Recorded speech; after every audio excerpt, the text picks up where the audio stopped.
O lugar que é bom pra mim é onde eu quiser estar. A estrela ainda brilha, ela é quem vai me guiar. Ser guerreira é minha sina, batalhando pra vencer. Tenho voz pra ser ouvida, tenho sonhos pra viver. Não vão mais conseguir me anular, me calar. Ninguém vai me impedir de cantar e lutar. Seja em casa, no campo, na rua ou na praça, chega de mordaça, agora eu vou falar. Porque eu sou mulher pra fazer acontecer. Eu sou uma delas, são elas por elas, ocupando os espaços de poder. Porque eu sou mulher pra fazer acontecer. Eu sou uma delas, são elas por elas, ocupando os espaços de poder.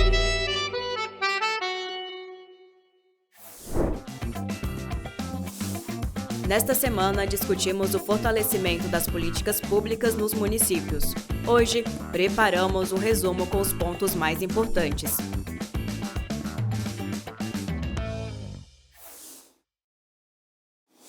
As principais e mais graves consequências são os órfãos da Covid. Não existe uma estimativa ainda que a gente possa dizer real, né? Nós não temos os dados necessários para afirmar quantos são os órfãos da Covid, e que hoje muitos já se tornaram, inclusive eram menores e se tornaram maiores, nem por isso deixam de ser órfãos, mas que foram abandonados. Então, abandonados no sentido de políticas públicas, né? Mas, com certeza, existem muitas pessoas, muitos órgãos interessados no assunto que pretendem levar isso à frente, que é o que nós estamos fazendo na Coalizão Orfandade Direito e na Associação Vida e Justiça pelas Vítimas da Covid. Então, o que nós procuramos é estabelecer uma política pública aqui no DF, em alguns outros poucos estados da federação, nós conseguimos estabelecer já uma pensão, um pensionamento para esses órfãos. Só que, infelizmente, isso em nenhum estado está regulamentado ainda. Então, nós dependemos de conseguir que o executivo faça os regulamentos necessários para essas leis. Porque o que houve? Essas crianças que ficaram sem pais, né, um grande número já filhos de mãe solo, que já não tinham pai, e aí acabaram sendo acolhidos pelas famílias, ou às vezes até mesmo por vizinhos, por terceiros, e alguns encaminhados para o Conselho Tutelar e estão em abrigos públicos, né? E de maneira que isso ficou uma situação que na prática se revela um abandono muito grande dessas crianças.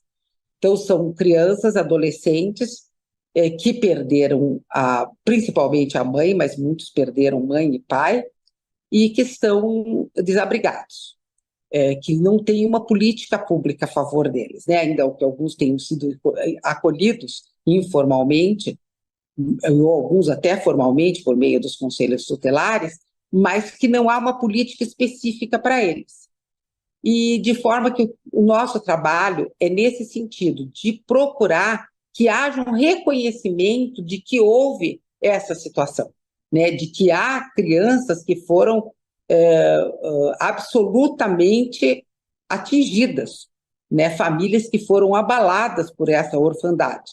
Quer dizer, além da perda dos pais, ainda o fato das crianças não terem uma situação regulamentada de conforto, de proteção, de segurança, né? Já era aquela época difícil, os que morreram durante a pandemia mesmo, no auge da pandemia, já havia aquela situação que já se estava sem escola, né? Pelo fato do isolamento, pelas exigências do isolamento.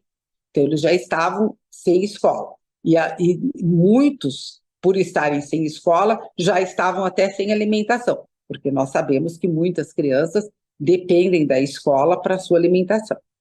E de forma que eu penso que hoje o que nós pretendemos fazer e procurar orientar a sociedade civil, a militância de modo geral, os ativistas, para prestarem atenção nesse tema. É um tema que pode falar muito alto aos corações, que pode realmente despertar interesse da sociedade em ajudar, em acolher, em dar apoio, e que simplesmente não tem sido debatido. É porque foi tudo tão traumático, as perdas em si, as mortes, a falta de consequências, a falta de responsabilização dos responsáveis por isso, que isso ficou em segundo plano. Quer dizer, aqueles que não tiveram a morte física, né, não se vê que existem essas vítimas que são secundárias, que são vítimas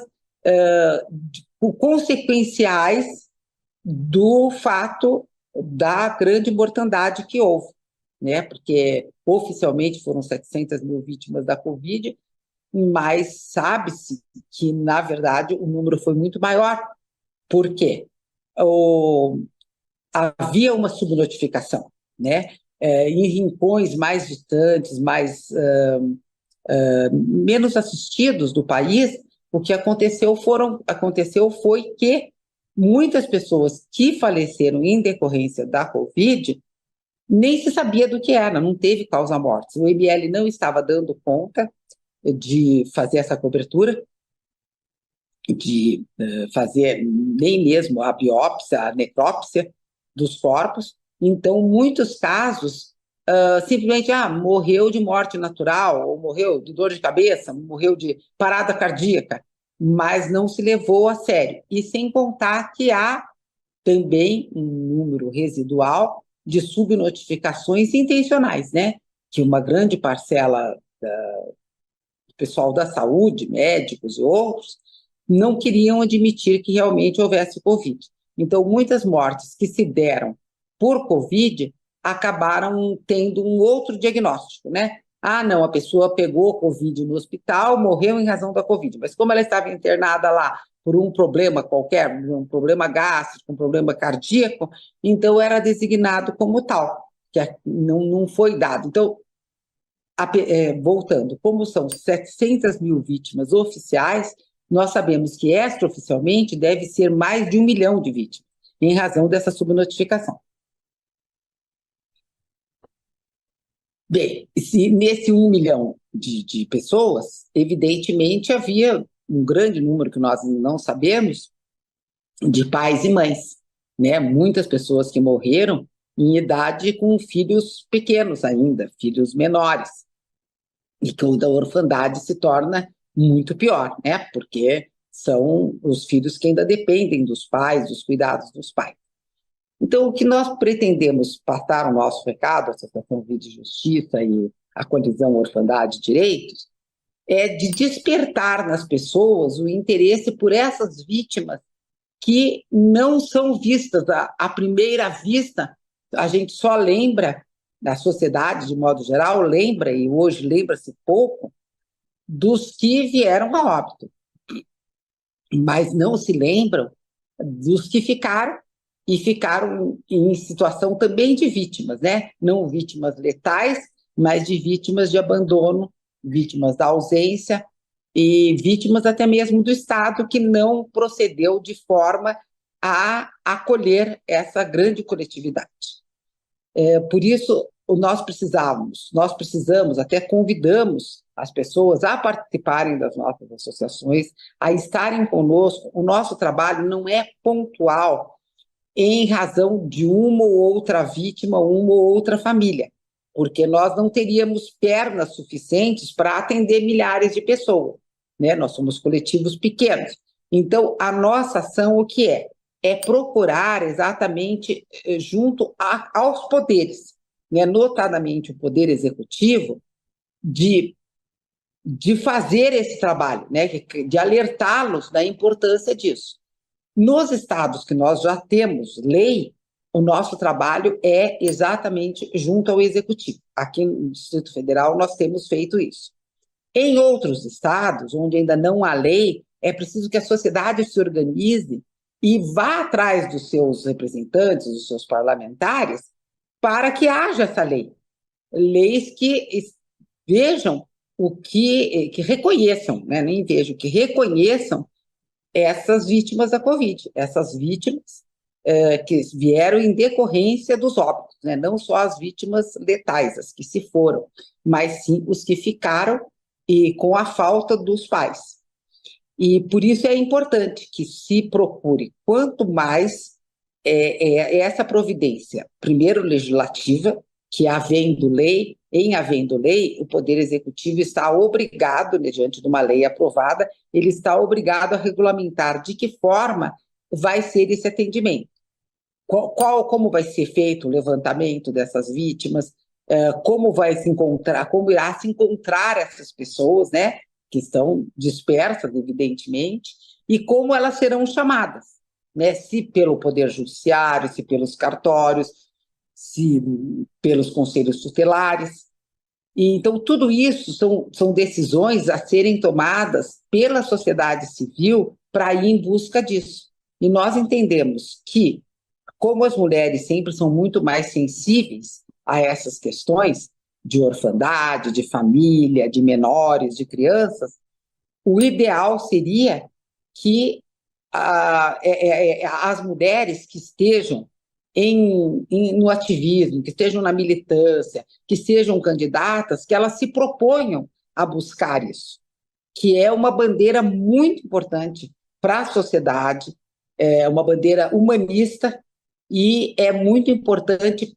A educação, ou seja, o acesso universal de todas as pessoas, todas as crianças, ao conhecimento científico e à cultura acumulada socialmente, eu garanto a redução da desigualdade social, porque eu tenho acesso a oportunidades mais equilibradas e não uma disparidade gritante, onde pessoas que têm acesso ao conhecimento têm condições de ascensão e pessoas que não têm acesso ao conhecimento não têm essa possibilidade de mudança e de transformação da sua realidade. Além disso, também é nesse espaço, no ensino primário, que a gente vai ter uma formação cidadã, o desenvolvimento de valores cívicos e sociais importantes e necessários dentro das nossas realidades.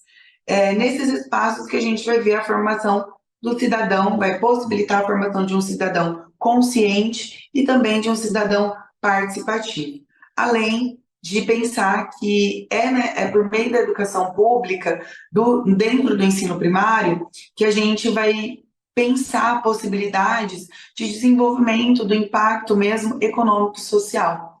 Porque é por meio da educação que a gente vai movimentar o motor de desenvolvimento econômico da onde nós vivemos, da cidade que nós vivemos, do estado que a gente vive e principalmente do Brasil que a gente vive. É preciso pensar uma melhoria, né, de qualidade da vida e da redução da pobreza. E isso será possível por meio dessa educação.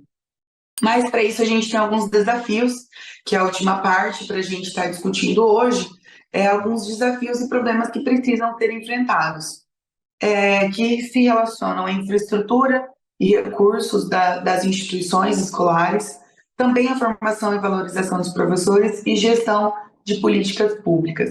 São os nossos três pontos que precisam ser e que demandam de nós um exercício de discussão e de enfrentamento. Seja a falta de investimento e condições precárias que muitas escolas vivem, seja a necessidade de materiais didáticos e tecnológicos que nós vimos que necessitamos de uma maneira muito grande, especialmente no período pós-pandemia, isso se revelou de uma maneira muito forte, mas também pensar a formação e a valorização dos nossos profissionais. A gente possui hoje uma deficiência na formação inicial e também na formação contínua. Quando a gente pensa sobre o que os nossos professores que atuam já no espaço da educação, o que eles estão estudando, como eles estão estudando, será que a gente tem uma formação continuada que ela se preocupa com o que esse aluno precisa aprender com esse conhecimento, com essa cultura, ou nós temos uma formação que se preocupa em atingir unicamente as metas estabelecidas, certo? Então, pensar sobre nomenclaturas adequadas, sobre formações adequadas, sobre salários adequados é valorizar o profissional que atuam com as nossas crianças, com as crianças que são futuro, são presente, mas principalmente são futuro dessa sociedade e que vão ter capacidade, condições para transformá-la em condições econômicas, em condições sociais, políticas. Então, é preciso a gente fazer esse movimento de valorização dos sujeitos que atuam nessa função. E aí, por último, para encerrarmos, trago mais uma vez a importância de pensarmos a função social da escola. Quando eu penso sobre a escola enquanto um espaço de formação humana, enquanto um espaço de formação de cidadãos, de possibilidade de formar pessoas que podem transformar essa sociedade, eu estou pensando num processo de humanização da classe trabalhadora. Então, defender essa escola é defender que ela exerça a sua função social na sociedade, uma função de acumular, de promover a apropriação dos conhecimentos e da cultura socialmente, historicamente acumulada, e, acima disso, usar essas ferramentas, usar essa apropriação para provocar uma transformação social que entre questões políticas, questões econômicas e questões ideológicas da sociedade que a gente vive. E essa sociedade pode ser o nosso bairro, pode ser a nossa instituição, pode ser o nosso município, pode ser o nosso estado, mas é especialmente o nosso Brasil. Dessa forma, vou encerrando essa conversa com vocês, agradeço a oportunidade, espero que tenha atendido incômodos em todos vocês e deixo o convite para que vocês participem dessa defesa. Nós mulheres temos um espaço historicamente muito importante na luta por uma educação para as nossas crianças. Nós fomos necessárias para que esse direito acontecesse. E é necessário que a gente também ocupe esse espaço hoje, seja na condição de mães, seja na condição de professoras, seja na condição de vereadoras, de deputadas, de prefeitas, de governadoras ou ainda presidentas, certo? São nossas funções também, é nossa responsabilidade ocupar os espaços. Porque a maioria do programa ela é composta por mulheres, crianças, adolescentes, jovens. A cara do programa é essa, né? Então, as mulheres são hoje a grande maioria das responsáveis familiares do programa, que são aquelas mulheres que têm acesso, né? Que têm o cartão do programa Bolsa Família no seu nome, que têm acesso ao cartão. Então, essas são cerca de 85% dos responsáveis familiares, né, das responsáveis familiares do programa, são mulheres. Então, são essas mulheres que estão garantindo esse direito. E aí, desde 2003, acho que essa foi uma decisão muito acertada do programa, de garantir que, preferencialmente, as mulheres tenham esse acesso a ser a responsável familiar, porque são elas, então, que estão com o CPF lá no cartão e que têm o cartão para poder garantir justamente uma maior autonomia econômica para essas mulheres, e essa autonomia econômica acaba impactando, né, numa série de outras questões, como a ruptura de ciclos de violência, que muitas vezes essas mulheres são submetidas, e de fato garantindo a autonomia para essas mulheres. Então, hoje a gente tem mais de 85% dessas mulheres, desses responsáveis familiares que são mulheres no programa.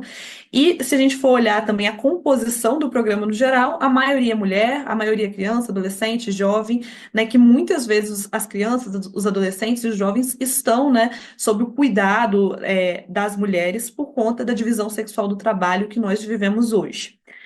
Então, acho que duas questões é importante de destacar nesse processo, de que, por um lado, o programa tem em sua maioria, formado em sua maioria por mulheres, né?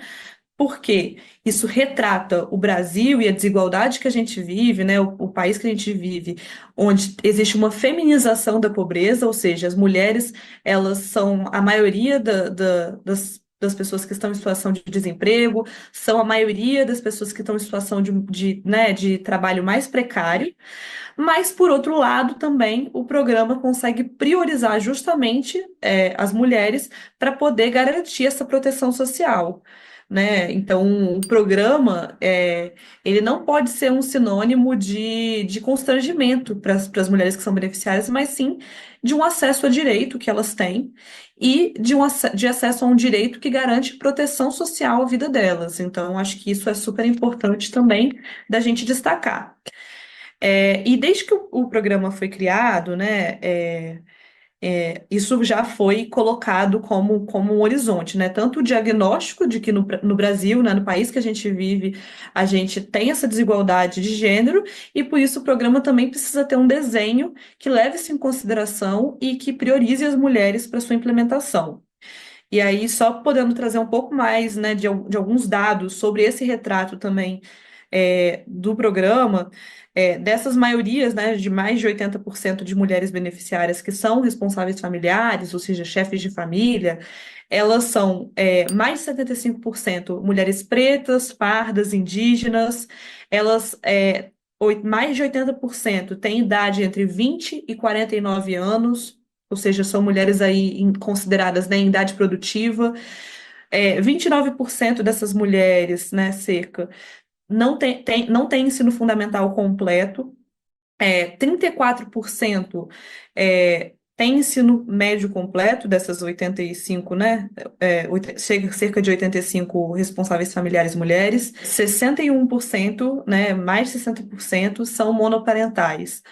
Ou seja, são mulheres que que têm na sua composição familiar somente elas e os filhos, né? Então, muitas vezes essas mulheres são sobrecarregadas nesse processo, né, de cuidado, que é um trabalho, né?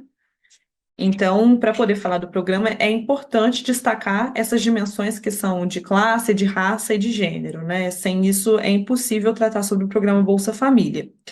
E aí, falando um pouquinho sobre o trabalho de cuidados, né, que é um tema que está aí bastante sendo bastante discutido mesmo, né? A maioria das mulheres hoje, elas estão responsáveis por esse trabalho, e isso é fruto da divisão sexual do trabalho que a gente vive, do sistema patriarcal que a gente vive, né? Então, são as mulheres que realizam o trabalho de cuidado com as crianças, com os adolescentes, com os jovens, com as pessoas com deficiência que demandam cuidados, com os idosos, e hoje no Brasil essa é uma questão, né, importante de ser destacada, porque a gente vem aí numa crescente muito grande do envelhecimento populacional. Se a gente não repensar a forma como o trabalho de cuidados está constituído, nós iremos sobrecarregar ainda mais as mulheres, porque a demanda por cuidados vai aumentar e quem vai estar, de fato, se responsabilizando por esse trabalho ou sendo responsabilizadas por esse trabalho são as mulheres. Então, isso é importante destacar, porque se a gente for fazer uma análise, nós iremos ver que se as mulheres são hoje a maioria, né, responsável pelo trabalho de cuidados, elas acabam sendo impactadas no aspecto da sua formação, no aspecto do acesso a oportunidades de trabalho, porque elas estão ocupadas com esse trabalho. Então, acaba impactando nas mulheres tendo menor formação ou tendo uma formação até maior, mas não podendo, por conta das suas outras demandas, né, por conta da sua sobrecarga mesmo de trabalho, acessar trabalhos mais qualificados. Então, para a gente conseguir, de fato, enfrentar esse problema da pobreza que o programa Bolsa Família se propõe, é preciso também enfrentar, né, o sistema patriarcal, é preciso enfrentar o racismo, porque todas essas dimensões, né, aí estão imbricadas para poder formar esse público que está em vulnerabilidade social. E aí, dando continuidade, o programa ele tem impactos muito positivos se a gente for né, ver, fazer avaliação desde 2003, quando o presidente Lula institui o programa, até hoje a gente consegue ver inúmeros impactos positivos do programa na vida das pessoas mais pobres, né, garantindo outras oportunidades, garantindo uma formação mais qualificada para conseguir melhores oportunidades de vida e principalmente na vida das mulheres, né? Então, o impacto em relação à autonomia econômica que o programa promove na vida das mulheres, contribuindo com a ruptura dos ciclos de violência, o acompanhamento de saúde que o programa promove também, tem inúmeros estudos que falam sobre a promoção, que falam sobre a redução da mortalidade materna, né, com acompanhamento pré-natal que o programa faz, o impacto do programa no combate à insegurança alimentar, né, a pobreza, a fome, porque a gente sabe que, assim como as mulheres são a maioria da população que está em situação de pobreza, as mulheres são a maioria na situação de fome, então o combate na insegurança alimentar do programa é algo a ser destacado também. O programa promove proteção social às mulheres, mais acesso a direitos. Então, é importante destacar que são inúmeras, né, as literaturas aí que já afirmam sobre o papel do programa Bolsa Família na garantia de maior autonomia econômica, de autonomia das mulheres de modo geral. E, para além disso, a gente tem formulado muito, dialogado, de que o programa Bolsa Família, na verdade, tem que ser uma porta de entrada para que as pessoas que estão em maior situação de vulnerabilidade social consigam estar acessando diversos direitos. Então, o programa Bolsa Família precisa estar articulado com uma série de ofertas, e as outras políticas públicas precisam também estar articulados com o programa Bolsa Família e priorizando essa população, que é a situação que está em maior vulnerabilidade social do país, para poder estar, de fato, garantindo outras oportunidades e garantindo a ruptura do ciclo de reprodução da pobreza, né? Então, é importante que, né, nós, mulheres do PT, militantes, que estamos aí espalhadas em todos os municípios do país, atuando, né, nas diversas frentes, né, nos movimentos sociais e entidades, nos colocando para os pleitos eleitorais, que a gente consiga fazer uma reflexão de quais são os programas, de quais são as políticas do meu município, né, do meu estado, a nível nacional, que precisam ser articuladas para priorizar essa população, porque de fato o programa Bolsa Família cumpre um papel fundamental, mas ele não pode estar desarticulado das outras ofertas, né? Ele precisa estar articulado com todos os outros programas e projetos, enfim, para que essas mulheres consigam estar saindo da situação de desproteção social, porque, de fato, né, como eu apresentei lá no início, as mulheres elas não estão nessa situação porque elas escolhem, sim porque existe um sistema que define que vai haver, né, uma riqueza que é socialmente produzida, mas que é concentrada, que define que as mulheres vão estar sobrecarregadas de uma demanda do trabalho de cuidados e não vão ter, por isso, né, acesso a outras oportunidades, a melhores oportunidades de emprego, de formação acadêmica. Então, na verdade, é também um convite para que todas possam estar fortalecendo esse programa, que, sem dúvidas, né, é um marco da gestão do PT, né, no governo federal, e também é um marco do que a gente constrói, né, do modo que a gente constrói, né, a governança nesse país. O PT tem excelentes experiências de construção de projetos importantes, de programas importantes, de estar na história da instituição, né, dos sistemas universais do país, e certamente o programa Bolsa Família é um programa a ser celebrado, porque foi um programa muito acertado, que foi formulado pelo governo Lula lá em 2003 e que até hoje cumpre um papel fundamental na nossa sociedade. Então, que as mulheres do PT possam sair, né, desse momento, compreendendo, né, um pouco do programa, compreendendo a força do programa e a relação desse programa com as mulheres, e lembrando que esse é um programa, né, que sofre preconceitos também, que sofre uma disputa com o neoliberalismo, porque transfere renda às pessoas, porque dá dignidade às pessoas, é um programa que sofre preconceito de gênero quando os conservadores apresentam que as mulheres beneficiárias do programa elas têm uma taxa, elas querem ter mais filhos, elas têm uma taxa de natalidade maior, porque estão querendo acessar benefícios. Então, a gente sabe que isso é um puro preconceito de gênero, é ódio às mulheres, e que nós precisamos fortalecer o programa e também enfrentar todos esses preconceitos que o programa hoje sofre, por ser um programa que está aí na contramão de um sistema capitalista, que está na contramão de um sistema machista, patriarcal e racista. Violência doméstica não é matemática. Na violência doméstica, 2 mais 2 pode dar 5.760 soluções. Ela pode ficar por uma carência financeira, ela pode ficar por conta dos filhos, porque não tem onde morar, porque ela não vai voltar para a casa da mãe dela com os filhos. Ela pode ficar porque ama aquele homem, já que ela escolheu ele como príncipe encantado. Nós precisamos respeitar esse lugar de cada mulher e fortalecê-la para ela entender as suas vivências e evitar o feminicídio. Por que as mulheres demoram tanto, então, Denise, para continuar nessa relação? Ela tem medo de romper o relacionamento, ela tem vergonha de procurar ajuda e ser criticada. Ela teme não ser aceita pela sociedade como uma mulher separada, largada. Nem todo mundo, nem todas nós estamos prontas para sofrer uma separação.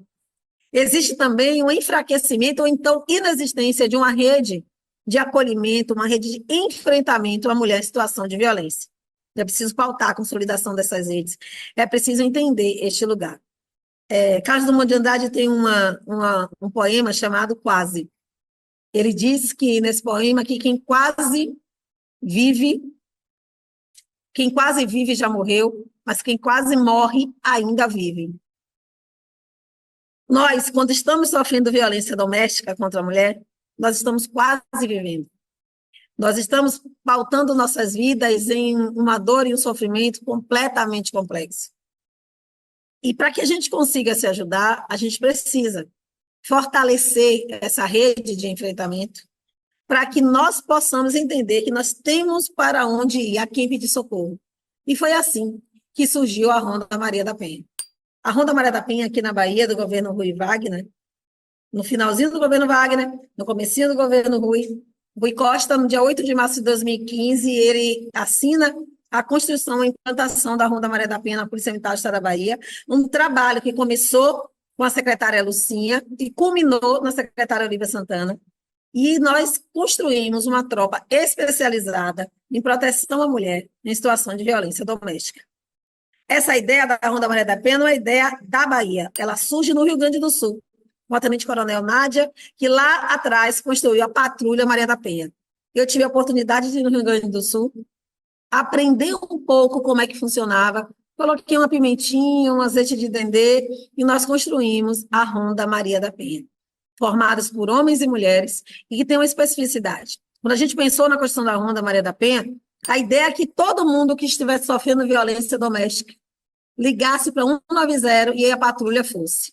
Só que aqui na minha cidade, no meu estado, 70% das ligações para o 190 são de mulheres pedindo socorro pela violência doméstica. 7 em cada 10 chamadas são de mulheres que estão pedindo socorro. Significava dizer que a gente teria que ter 70% do efetivo da Polícia Militar para poder atender. Então, nós criamos um filtro. Qual é o filtro? As medidas protetivas de urgência. As mulheres são atendidas a partir da ida à delegacia, da solicitação da medida protetiva e do deferimento dessa medida protetiva. A partir daí, a Ronda Maria da Penha vai na casa dessas mulheres, acompanha ela em diversos momentos da sua vida, para que ela se sinta segura. Nós trabalhamos com 2 peculiaridades: o combate, essa viatura diferente, proativa, que vai na casa, que busca, e a prevenção. A prevenção a partir de projetos que vão fazer com que homens, mulheres, jovens e toda a sociedade modifique seu pensamento. Combate por combate é trabalhar na consequência.